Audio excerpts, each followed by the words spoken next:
Kembali tim Jimat punya cerita. Cerita kisah nyata. Jenazah pecandu narkoba ditolak bumi.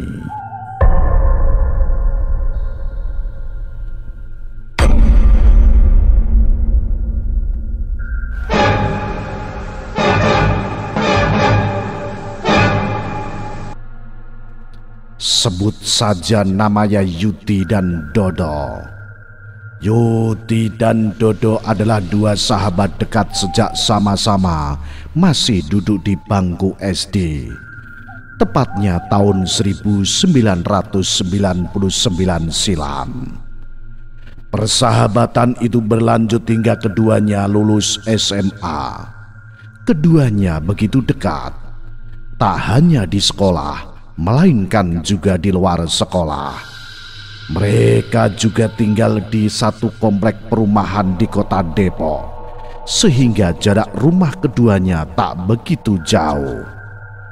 Yudi menilai Dodo merupakan teman yang paling baik sekaligus paling nakal.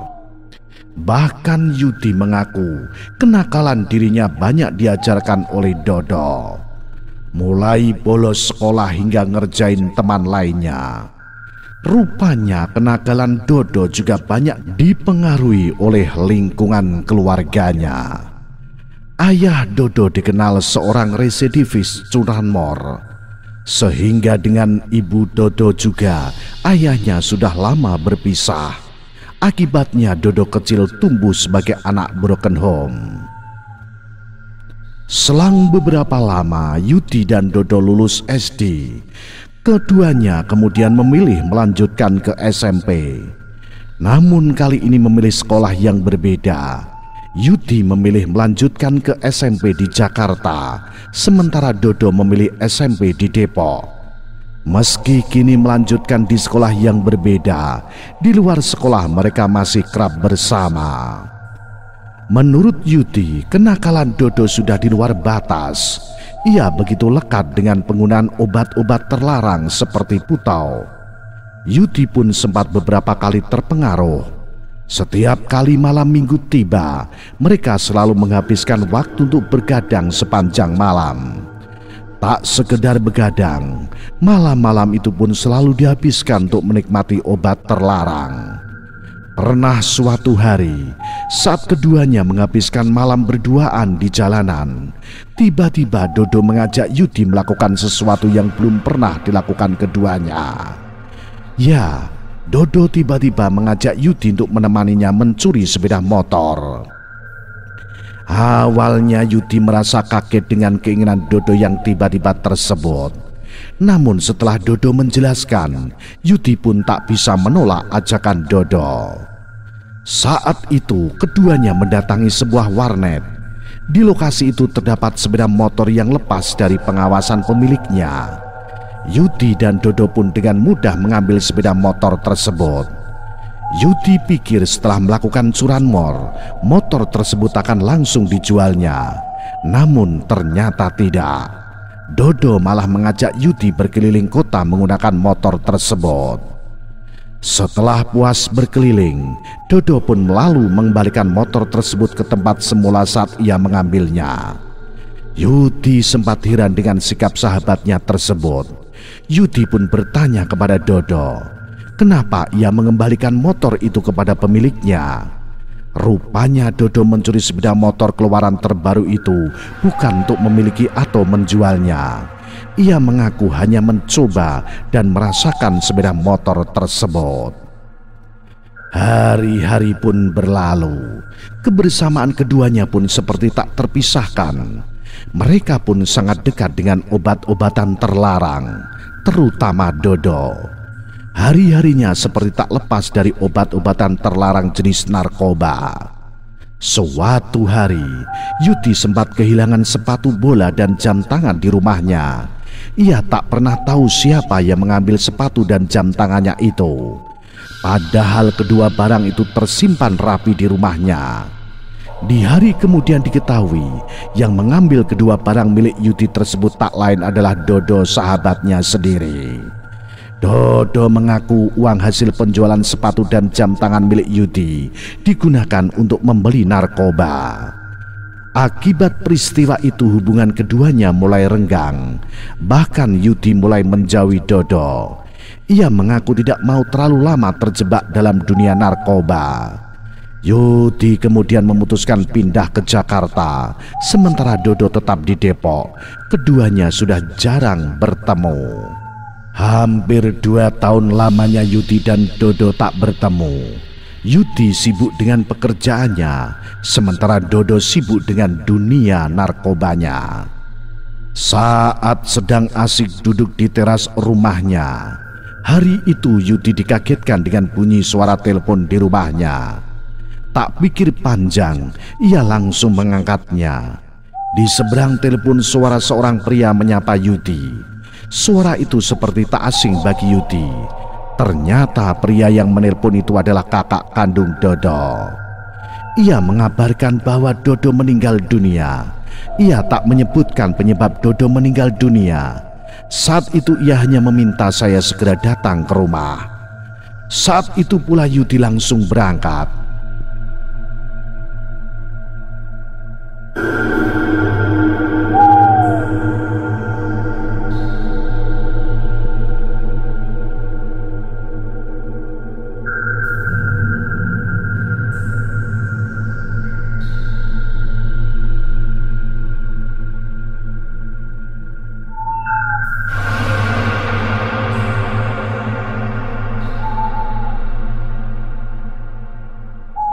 Tiba di rumah duka di Depok, nampak beberapa teman Yudi yang juga teman Dodo sudah tiba di rumah duka. Mereka pun saling menyapa dan terlihat obrolan ringan. Saat tiba Yudi sudah merasakan hal aneh. Meski ada orang meninggal, namun situasi rumah tersebut tak ada raut muka kesedihan layaknya sedang berduka. Yang ada malah canda tawa. Saat itu cuaca dalam kondisi panas terik. Dodo pun berinisiatif untuk meminjam tenda kepada ketua RT setempat. Kebetulan Yudi mengenal ketua RT karena pernah tinggal di kompleks perumahan tersebut. Entah mengapa ketua RT tersebut menolak permintaan Yudi. Yudi sempat kesal, namun kemudian mencoba menahan amarahnya dan kembali ke rumah Dodo. Hari sudah hampir tengah hari. Lalu Yudi mencoba menanyakan soal sejauh mana pengurusan jenazah kepada kakak Dodo. Tampak bingung kakak Dodo lalu memberitahu Yudi bahwa sejak pagi tak ada yang mengurus jenazah Dodo. Petugas yang biasa mengurus jenazah enggan datang. Warga sekitar pun menolak untuk datang sekedar berbela sungkawa. Kakak Dodo kemudian meminta Yudi menghubungi ayahnya untuk datang mengurus jenazah. Kebetulan ayah Dodo paham mengenai pengurusan jenazah. Permintaan itu langsung dipenuhi. Hanya selang 1 jam ayah Yudi tiba di rumah duka. Pengurusan jenazah langsung dilakukan dibantu pihak keluarga. Setelah selesai, jenazah Dodo pun segera dikuburkan di TPU terdekat. Tiba di TPU, tak ada satupun pihak keluarga yang mau menurunkan jenazah Dodo ke liang lahat. Yudi dibantu 2 teman lainnya akhirnya memutuskan untuk menurunkan jenazah Dodo ke liang lahat. Secara perlahan jenazah itu diangkat dari keranda. Ketika hendak dimasukkan ke liang lahat, tiba-tiba jenazah Dodo tak cukup. Rupanya liang lahatnya kekecilan.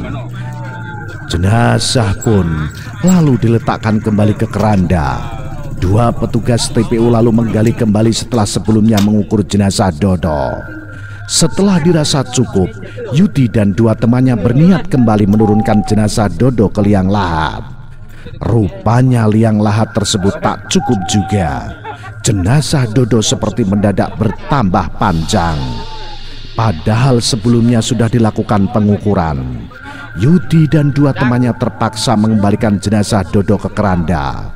Pengukuran kembali dilakukan petugas TPU. Kemudian keduanya kembali menggali liang lahat.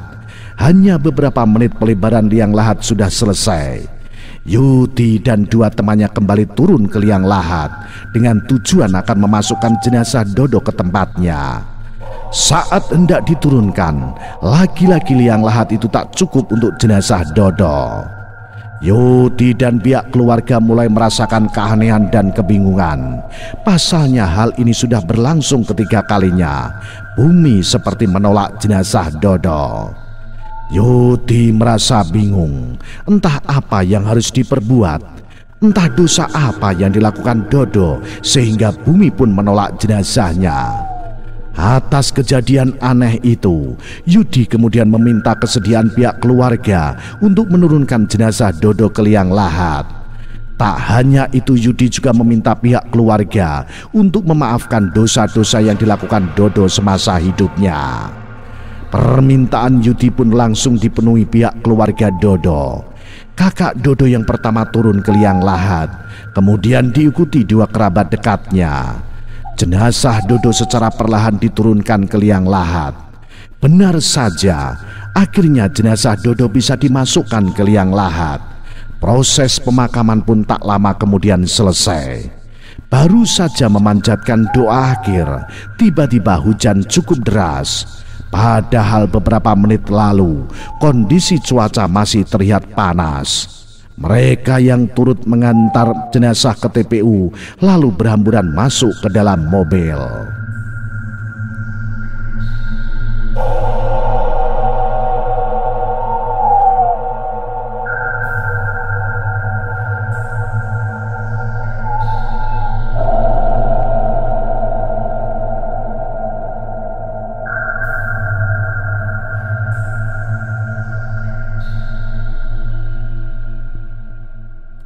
Setelah tiba di rumah duka, Yudi kemudian pamit ke kakak Dodo untuk segera pulang ke rumahnya.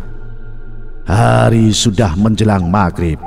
Usai menguburkan sahabatnya, Yudi tak banyak aktivitas di rumahnya selain menghabiskan waktu bersama keluarga. Tak lama kemudian terdengar azan maghrib. Allahu Akbar, Allahu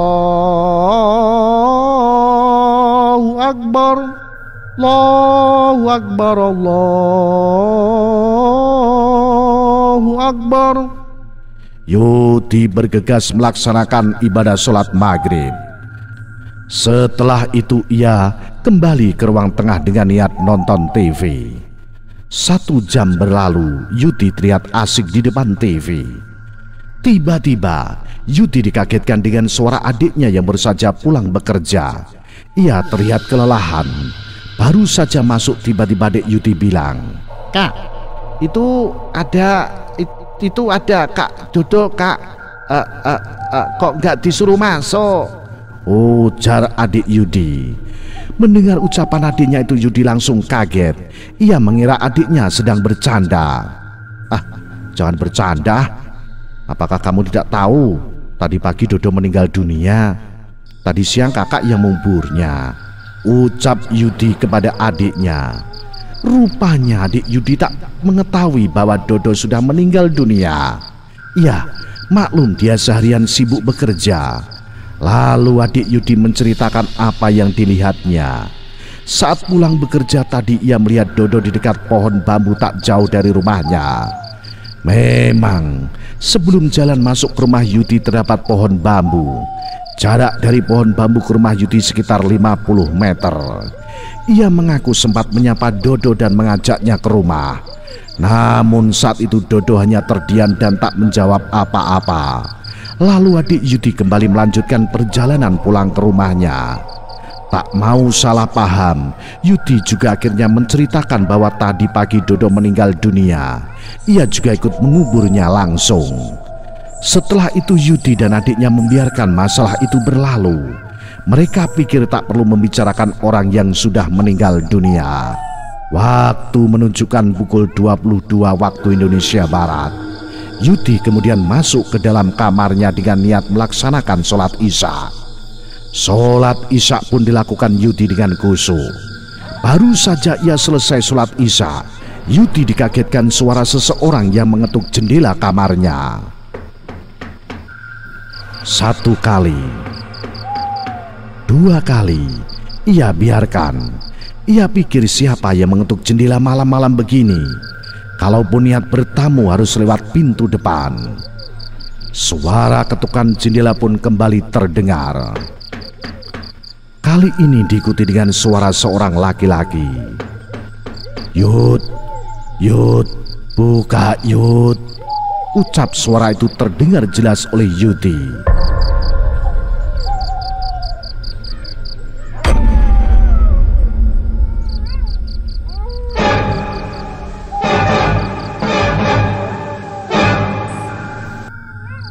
Yudi lalu memfokuskan pendengarannya ke arah suara tadi. "Yud, Yud, buka dong. Ini aku Yud." Ucap suara itu lagi. Kali ini Yudi sedikit kaget. Suara itu seperti tak asing lagi baginya. Lalu Yudi menjawab secara perlahan. "Itu kamu, Doh?" tanya Yudi. "Iya, ini aku," jawab suara dari luar jendela itu. Pelan-pelan lalu Yudi memberanikan membuka jendela itu. Begitu jendela terbuka, alangkah kagetnya Yudi saat menatap keluar jendela. Tak jauh dari jendela nampak sosok pocong yang hanya berjarak sekitar 10 meter dari jendela rumahnya. Yudi pun seperti tak asing lagi dengan wajah pocong. Ya, sosok pocong itu adalah Dodo, sahabatnya yang tadi siang meninggal dunia. Yudi melihat dengan jelas wajah Dodo yang kini berwujud pocong.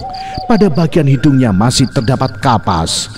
Kondisi mukanya masih terlihat seperti tadi siang saat Yudi menguburkannya. "Kamu mau apa, Do, datang kemari?" "Yud, aku mau minta maaf sama kamu. Karena aku banyak salah sama kamu. Dulu aku ngambil sepatu bola dan jam tangan kamu. Maafkan aku ya," ucap Dodo yang kini berwujud pocong itu. Yudi sedikit kaget atas pengakuan Dodo itu. Pasalnya, selama ini ia tak mengetahui siapa yang mengambil sepatu dan jam tangan yang dulu hilang itu. "Iya, aku maafin, Dok. Biarlah itu kan sudah lama. Sekarang kamu tenang di alam sana ya."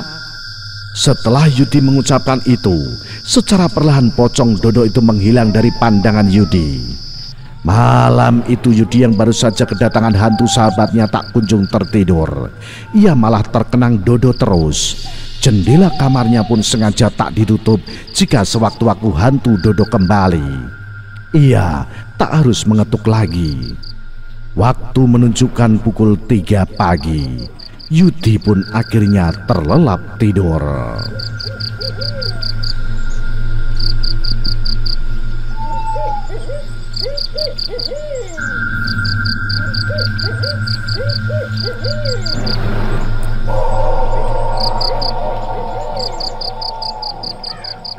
Keesokan harinya Yudi beraktivitas seperti biasa. Pada siang hari, Yudi berniat main ke rumah pacarnya yang kebetulan masih satu komplek perumahan dengan rumah almarhum Dodo. Setelah tiba, Yudi terlihat asik ngobrol berdua dengan pacarnya di teras rumah. Saat sedang asik itu, keduanya dikagetkan dengan seseorang berlari kencang sambil berteriak seperti ketakutan. Yudi seperti mengenal orang itu, lalu ia menghentikannya. Ya, ternyata orang yang lari itu masih teman Yudi dan Dodo. "Ada apa kok kamu lari?" kata Yudi bertanya kepada temannya itu. Anu Yud. Ucapan teman Yudi itu terbata-bata menandakan bahwa ia sedang panik ketakutan. Yudi kemudian mencoba menenangkan temannya itu. Di sana Yud, di base camp ada pocong Dodo muncul dari balik tembok base camp, ungkap temannya kepada Yudi. Tak pikir panjang, Yudi kemudian berlari menuju base camp. Seperti diketahui, base camp merupakan tempat atau rumah yang biasa digunakan Yudi dan Dodo serta teman-temannya sebagai tempat nongkrong dan menggunakan obat-obat terlarang.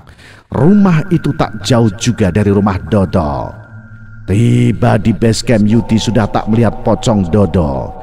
Setelah memastikan semua aman, Yudi lalu kembali ke rumah pacarnya. Setelah hari menjelang sore, Yudi memutuskan pulang ke rumahnya. Hanya selang sehari, Yudi juga kembali dikejutkan dengan kemunculan pocong Dodo. Kabar itu ia terima dari temannya dari sesama pengguna narkoba. Rupanya teman-teman Dodo yang sesama pengguna narkoba satu persatu didatangi. Di kesempatan itu pocong Dodo mengingatkan teman-temannya yang menggunakan narkoba atau minum-minuman untuk segera taubat dan berhenti menggunakan obat terlarang. Tak hanya teman-temannya sesama pengguna, pocong Dodo juga dikabarkan mendatangi bandar-bandar narkoba yang selama ini memasok kepada dirinya. Hampir 3 bulan berlalu, kabar kemunculan pocong Dodo masih terus ada. Semua teman-temannya sesama pengguna narkoba sekaligus bandar narkoba satu persatu didatanginya. Suatu hari tepatnya malam minggu, Yudi dan teman-temannya tengah asik bergadang di sebuah pos ronda tak jauh dari rumahnya. Ada 4 orang saat itu yang ikut nongkrong. Kemudian 1 orang pamit hendak ke toilet hendak kencing. Tak lama kemudian, Yudi dan 2 temannya dikagetkan dengan suara benda terjatuh tepat di belakang pos ronda. Yudi pikir suara itu berasal dari temannya yang jatuh usai dari toilet. Salah satu teman Yudi kemudian diminta memeriksa sumber suara tadi. Hanya beberapa, teman Yudi itu berteriak dan lari. Yudi yang kaget lalu menghampiri tempat itu. Ia kaget, ternyata sosok Dodo terlihat berdiri tak jauh dari pos ronda. Anehnya, kali ini sudah tidak berbentuk pocong. Dodo kali ini berbentuk muncul layaknya penampilan Dodo semasa hidupnya.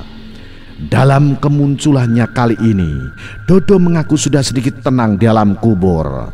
Satu persatu temannya yang menggunakan narkoba, satu persatu berhenti menggunakan obat terlarang itu. Setelah menyampaikan pesan itu kepada Yudi, Dodo perlahan-perlahan menghilang dari pandangan Yudi. Keesokan harinya, Yudi memutuskan melakukan ziarah ke makam Dodo. 20 tahun berlalu, tiba-tiba Yudi mendapat telepon dari seorang perempuan. Rupanya perempuan itu mantan pacar Dodo dahulu semasa hidup. Melalui telepon itu perempuan itu menceritakan bahwa tadi siang ia baru saja dari stasiun kereta. Tak jauh dari dirinya ia melihat sosok Dodo berpakaian rapi.